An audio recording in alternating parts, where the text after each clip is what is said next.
Nos encontramos en el Square Gap, en el distrito 7 de París, más o menos entre los Inválidos y la Torre Eiffel. A mis espaldas está la Société Théosophique de France, un edificio suntuoso, como dice Miguel Ángel Asturias en la crónica que le dedica. Este edificio lo construyó en los años 10, se concluyó en 1915 el arquitecto Jules Lefranc. La Sociedad Teosófica de Francia pues era una institución muy activa entonces y bueno, por lo que estamos viendo también sigue siéndolo hoy. Asturias vino aquí en pos de Krishnamurti, un pensador indio que era una figura del ocultismo y que tenía un enorme prestigio entonces entre los intelectuales franceses y no franceses. He elegido este sitio porque las rutas Cervantes, casi todas las rutas de escritores de esos años 20, que son los años de Asturias, pues pasan por Montparnasse, por Saint-Michel, por Saint-Germain, por el Sena, por Notre Dame, y esta también pasa por ahí. Pero me parecía un poco interesante salirnos un poco de ese París más esperable para venirnos al París que frecuenta Asturias como cronista. Él, en sus crónicas del Imparcial, pues por supuesto que habla de Notre Dame y por supuesto que habla de los cafés de Montparnasse, pero habla también de esta sociedad donde viene, ya digo, en busca de Krishnamurti, y es significativo también que elija como emblema de su sección de crónicas desde París para el diario guatemalteco El Imparcial, la Torre Eiffel. Primero a la sombra de la Torre Eiffel, luego en la jaula de la Torre Eiffel. La Torre Eiffel era el monumento moderno por excelencia, cantado por pintores, poetas, músicos, fotógrafos, cineastas, y en ese sentido él participa también de ese culto torre-eiffélico. Estamos a la sombra de la Torre Eiffel, como titulaba Asturias sus crónicas desde París para el diario guatemalteco El Imparcial. Y en las manos tengo sus crónicas, recogidas por Amos Segala en 1988, París 1924-1933, periodismo y creación literaria. Amos Segala, ya desaparecido, era el impulsor de esta colección formidable de archivos, que es una iniciativa internacional, panhispánica, en la cual España intervino, pero también todas las repúblicas latinoamericanas. Y este libro, que tiene casi 1000 páginas, este ejemplar está en nuestra biblioteca Octavio Paz, del Cervantes de París. Este libro es un libro de crónicas periodísticas, muchas son sobre Guatemala, pero muchísimas más son sobre París.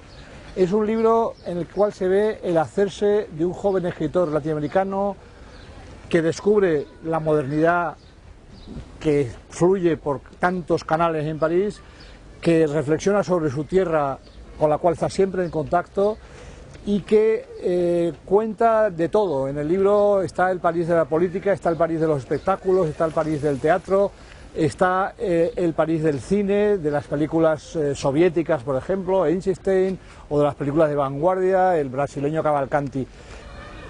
En París, Miguel Ángel Asturias participa activamente en cuestiones de organización del movimiento de los latinoamericanos. Por una parte, es uno de los fundadores de la Asociación General de Estudiantes Latinoamericanos en París, junto con caricaturistas muy activos entonces como el cubano Armando Maribona y el salvadoreño Toño Salazar. Esta asociación también está vinculada a un acontecimiento importante que es en 1925 el mitin antiimperialista de París, que quedó en los anales porque se conservan todos los discursos. Ese mitin que tuvo lugar en la Salle de Société Savante, pues los oradores fueron el entonces conocidísimo José Ingenieros, que era un hombre muy activo en las ideas izquierdistas y en los planteamientos antiimperialistas.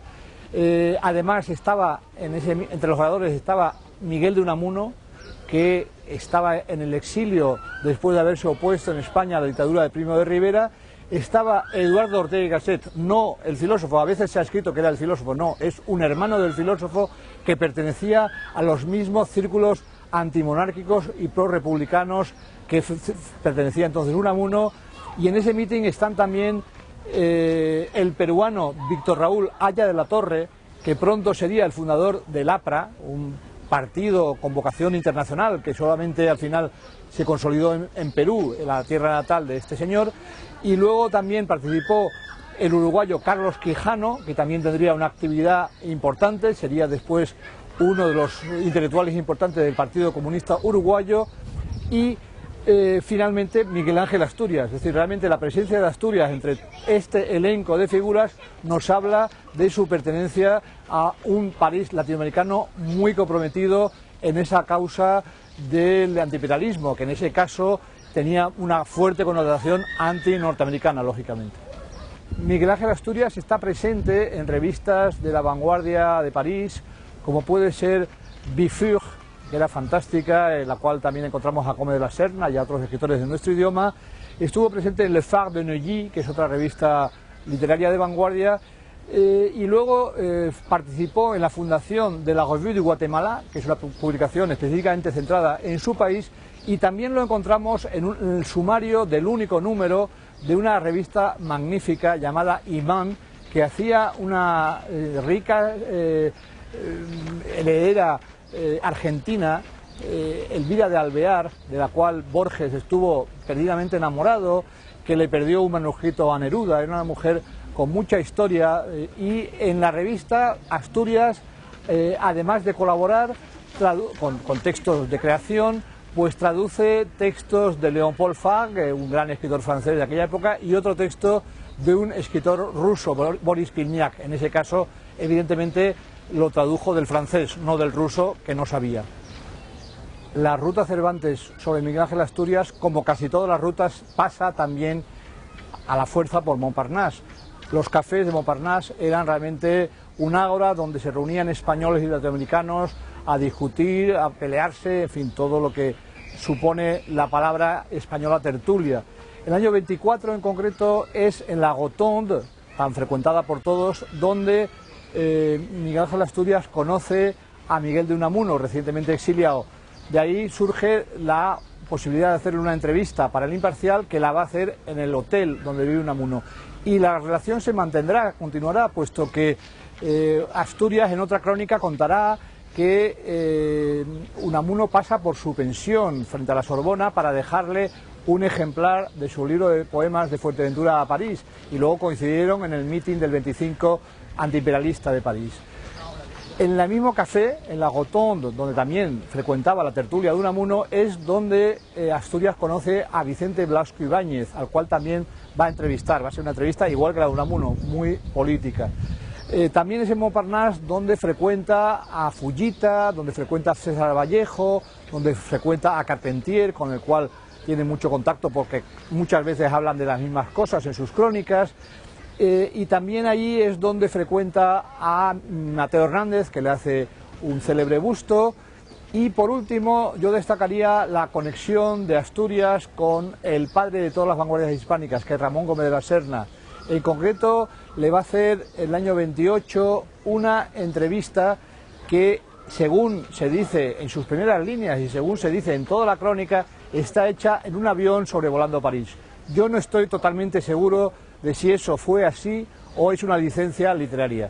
Yo hoy en día casi tendería a pensar que es una licencia literaria, aunque de repente a lo mejor nos aparece una foto en el aeródromo de Le Bourget que desmentiría esta afirmación mía. Pero por el momento, leída una y otra vez la crónica, yo pienso que es una pirueta de ingenio asturiano, ramoniano, ¿no? Pero ya digo, esto es una hipótesis nada más.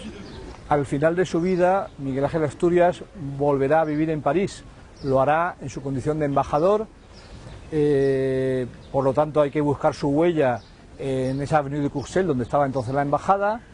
Hay que buscar su huella del lado de varias editoriales, entre ellas Albin Michel, quizá la más activa en su defensa, Gallimard, donde también publica, o Esquira, donde publica un libro dentro de la colección Los Senderos de la Creación, un libro misceláneo, con fotos, con dibujos.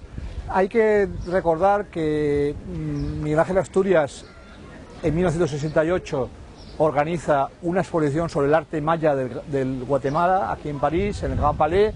Es una exposición puesta bajo su patronazgo y el de André Malraux, un compañero de generación y un hombre de fuertísima vocación hispánica.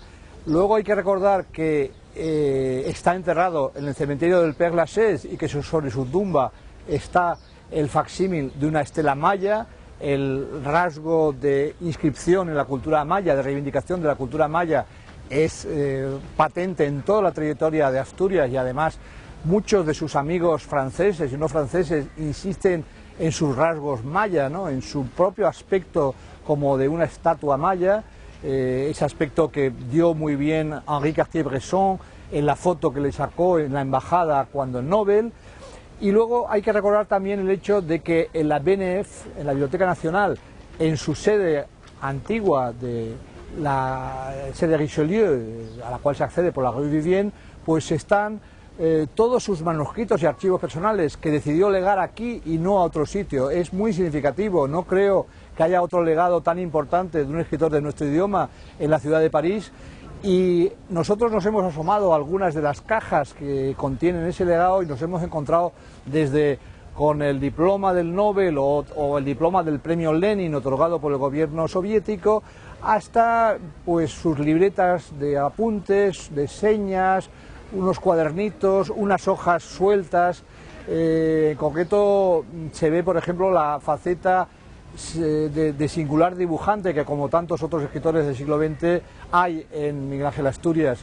Y bueno, pues asomarse a esas cajas, que solo hemos hecho eso, asomarnos, pues nos produce una cierta melancolía, en el sentido de que probablemente no haya mucha gente que conozca ese legado, y desde luego hoy en día, aunque nosotros estamos haciendo cosas por él y la propia Embajada de Guatemala también, pues yo creo que, como muchos escritores de nuestra lengua, desgraciadamente hay un cierto olvido, un cierto manto de olvido sobre la figura de Asturias. Pero eso, ya digo, no es patrimonio de él, con todo lo Nobel que es, sino que es patrimonio de muchos escritores de nuestro idioma.